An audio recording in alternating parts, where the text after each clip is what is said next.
borrow again. You will recall that Aggie had just arrived, or rather collided into the field next door, to Hermina's 100th birthday party. Let's see what happened next. "Happy birthday, dear Hermina," she called as she rushed towards the food. "Don't you just feel sorry for those poor tables having to struggle with all that weight?" "Would you care for a slice of gosh, Cousin Aggie?" asked Hermina politely. "Oh, don't bother with a slice, dear," replied Aggie as she dived into the food. "I'll just stab a wedge of that creamy butter on top of the loaf. Don't worry about me. I'll just help myself to a snack if I get a little hungry, eh?" The assembled Pooks stared in amazement as the old witch set about reducing the piles of food on the table.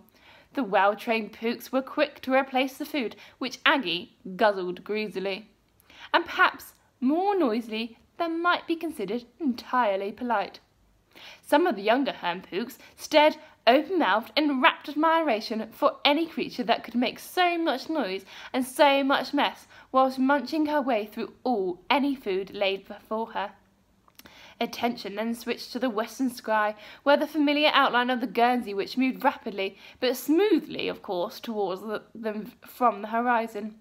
She landed gracefully and stepped over to greet Hermina with a warm hug. Just then, a large dark cloud was approaching from the south. As it got closer, thunder could be heard emanating from the cloud, and lightning flashed all around it. Many of the younger Pooks trembled and shielded their eyes. Older observers sought to reassure them. "Don't worry," said one old Pook. "It's only Jersey Lil. She'd insist upon making a dramatic entrance, of course." The black cloud soon arrived overhead.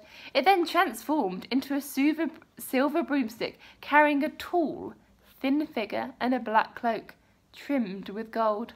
The broomstick circled her effortlessly, like an ostentatious buzzard, making absolutely certain that all below could see every detail of the display. Finally, there was another flash of lightning, and suddenly the tall, cloaked figure was standing next to Hermina. "Ah, happy birthday, young Hermina! My arrival must have made your day extra special. But do be patient. I'll be making a fabulous speech to your assembled guests shortly, and although it would be mostly about me, well, I'll make time to refer to your special occasion."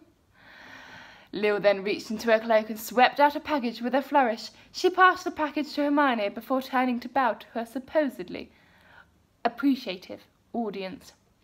Some of them watching Pooks did not like Lil showing off. "She's a pompous hag," exclaimed one of the very brave Pooks. "Shh!" whispered her neighbour. "If she hears you, she'll turn you into something horrible." The Jersey ears twitched visibly. "Is someone talking about me?" she asked loudly. "I do hope it's the most fulsome and well-deserved compliment." The little Pook's courage evaporated, and he slipped behind his friend, hoping to hide from it the harsh, beady eyes of the Jersey witch. His friend summoned up as much confidence as he could muster. We were just saying how beautiful you looked here today, madam." "I always look very beautiful and very important," replied Lil in a bored, matter-of-fact voice. "I'm certainly the most wonderful witch in the Channel Islands. Probably in the world, actually. Don't you think?" All around her there were mutterings of agreement. Lil looked sharply at the faces before her, and the muttering turned rapidly into the loud and prolonged applause. Lil forced a decidedly cool, smiled and stared icily at the assembled Pooks. "Yes, I thought you'd agree," she remarked before turning to attend to her fellow witches. "Oh, I wonder what mischief she'll get up to next. Join me again shortly to find out. Cheery for now, though, eh?"